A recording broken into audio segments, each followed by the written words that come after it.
Hi guys, Carissa here. Welcome to Wild Inside Wellness. Today's video is a request. I'm very excited to do this one.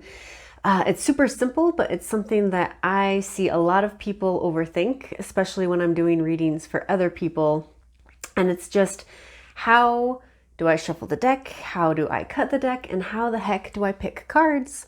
It's something that took me a long time to come to feeling really confident with.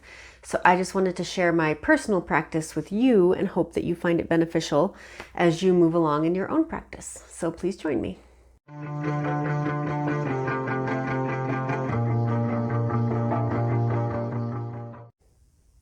Okay, so you have your deck and now you just need to get to know it.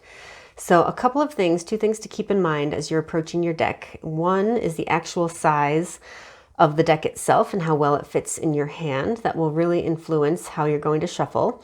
And the other is the quality of the cardstock and how, not necessarily thick, but durable it is. One of my favorite ways to shuffle is a traditional card player shuffle. Just split the deck like so and shuffle away. To be able to do that, you really need a deck that fits well in your hand. And you also need to keep in mind that doing that is going to wear your deck out faster. So if you want your deck to last a long time, shuffling like that all the time isn't necessarily going to help you out in that regard. So I like to do a good card player shuffle at the start of every reading. I do 3 of them, to be exact, for myself, but then also when I'm doing readings for others, it's just a nice way to clear the deck.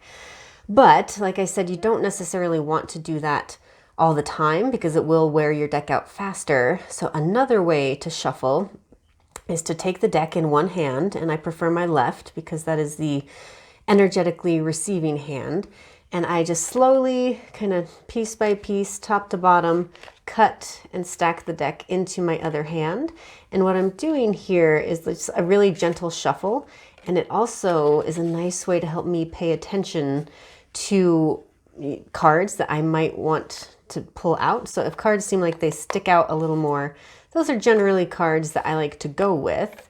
And I also keep in mind what I am thinking as I shuffle. I try to be really intentional with keeping in mind the spread that I'm doing, the number of cards that I need, and maybe specific questions that come with different cards, where they are in the spread.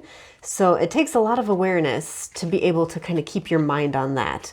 But it's really helpful to, if you're shuffling and you're thinking, okay, I'm doing a 3-card spread for mind, body, spirit, maybe what was I thinking about? What is on my mind right now? What do these cards have to tell me about my mind? And that's just the one that I picked.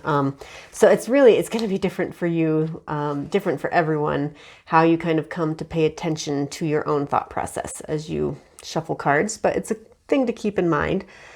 Another thing that you can do, another way to shuffle, is to kind of pull from the middle and then go front, back, front, and just kind of, you can go front, front, front. This again is a really gentle way of shuffling. And it's also a way to kind of notice the movement of the cards and how they stick in your hands, because that's really helpful. You can go back and forth between the two.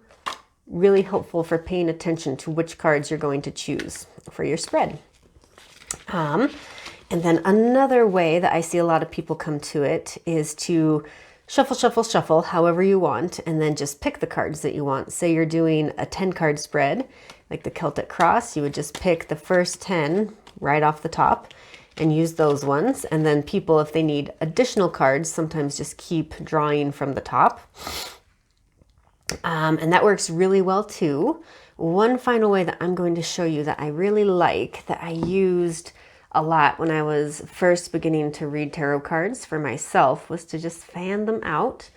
And again, using my left hand, my receiving hand, just think of my question, think of the cards that I need in the spread, and just pull based on that, however many cards I'm going to need, and just keep going as much as you like.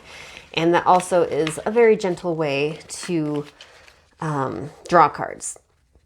So that's pretty much it. You can shuffle however vigorously you like. You can shuffle however gently you like if you're thinking of preserving the quality and integrity of the cards.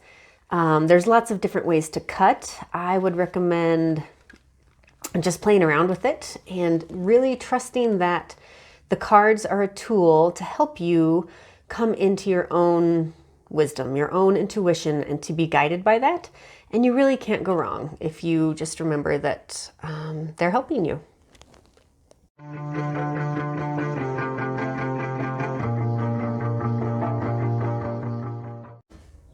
Okay, so that's it. There's really no right or wrong way to do it. It's just a matter of taking the time to practice and to play and to tune into the cards and figure out what works for you, what do you like more, what resonates with you, and just, again, think of it as a tool to help you tune into your own intuition, and you really can't go wrong.